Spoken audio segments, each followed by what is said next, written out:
Hello students, welcome on my channel. Daily MCQ का ये तीसरा क्लास है। हमने एक सीरीज स्टार्ट किया है जिसमें 10 एमसीक्यू हम डेली बेसिस पे रिवाइज करेंगे टॉपिक वाइज। और अभी जो है जनरल साइंस का टॉपिक चल रहा है, तो बिना देर किए हम स्टार्ट करते हैं डेली एमसीक्यू 10 का दम। तो फर्स्ट क्वेश्चन देखते हैं हम, on which principle does the hydraulic lift work. Hydraulic lift जो होता है, ये हाइड्रोलिक लिफ्ट है आपका, ये किस प्रिंसिपल पे काम करता है। तो ऑप्शन है आपके सामने Newton's law, Pascal's law, Archimedes law और जूल्स लॉ। तो इसका जो सही आंसर होगा ऑप्शन बी, पास्कल लॉ।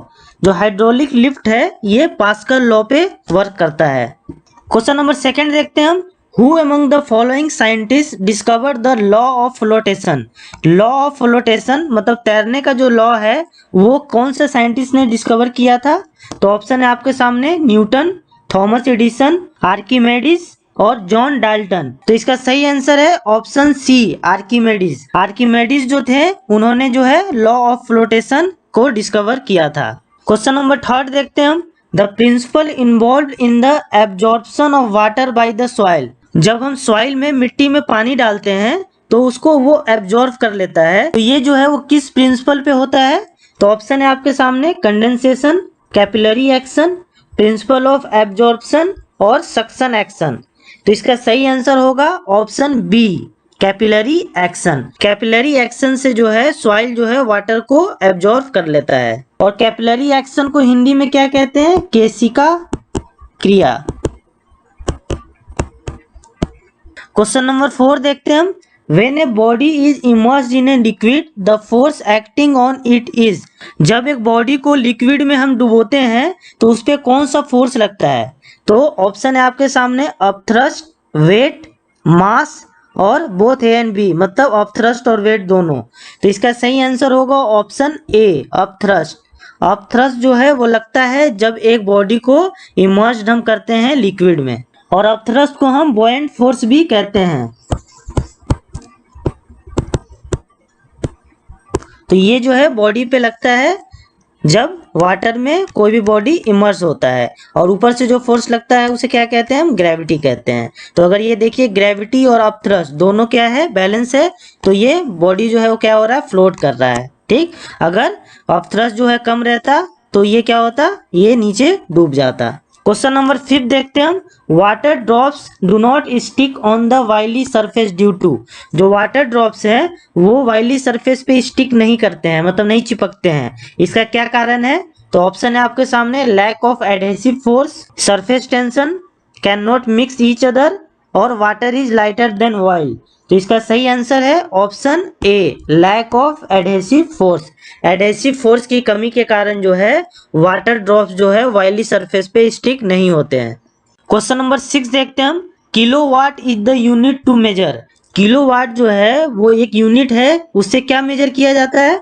तो ऑप्शन है आपके सामने वर्क, पावर, इलेक्ट्रिसिटी और करंट। तो इसका सही आंसर होगा ऑप्शन बी, पावर। किलोवाट से जो है पावर को मेजर किया जाता है, और 1 किलोवाट में कितना वाट होता है, तो 1000 वाट होता है। तो ये भी ध्यान रखिएगा। क्वेश्चन नंबर 7 देखते हैं हम, very small time intervals can be accurately measured by. बहुत ही छोटा टाइम इंटरवल अगर हमें एक्यूरेटली मेजर करना है तो हम किसका यूज करेंगे। तो ऑप्शन है आपके सामने white dwarf, quartz clock, atomic clocks और पल्सर्स।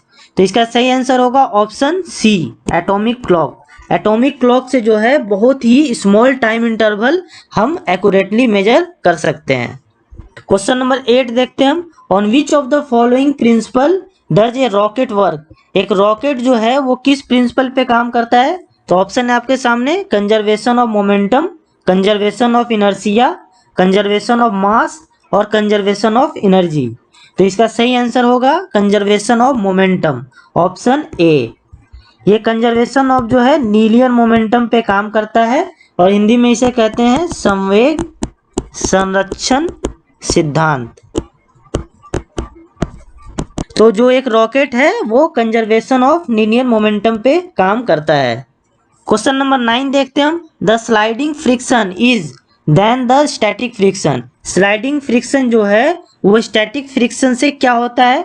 तो ऑप्शन आपके सामने है डबल होता है, सेम होता है, ग्रेटर होता है या स्मॉलर होता है? तो इसका सही आंसर होगा ऑप्शन डी, स्मॉलर होता है। स्लाइडिंग फ्रिक्शन जो है हमेशा स्टैटिक फ्रिक्शन से जो है वो क्या होता है, छोटा होता है। इसको समझिए आप कि अगर जो स्लाइड हो रहा है कोई भी चीज, अगर कोई भी चीज को हम स्लाइड कर रहे हैं और वो स्लाइड हो रहा है, और कोई चीज जो है वो स्टैटिक है, उसपे अगर हम फोर्स लगा रहे हैं और वो स्लाइड नहीं हो रहा है, तो इसका मतलब क्या है कि यहाँ का जो फ्रिक्शन है वो काफी ज्यादा है, इसलिए जो है ये स्लाइड नहीं हो रहा है। और अगर ये स्लाइड हो रहा है तो इसका मतलब क्या है कि ये स्टैटिक फ्रिक्शन से जो है इसका फ्रिक्शन कम है, इसलिए जो है ये स्लाइड हो रहा है।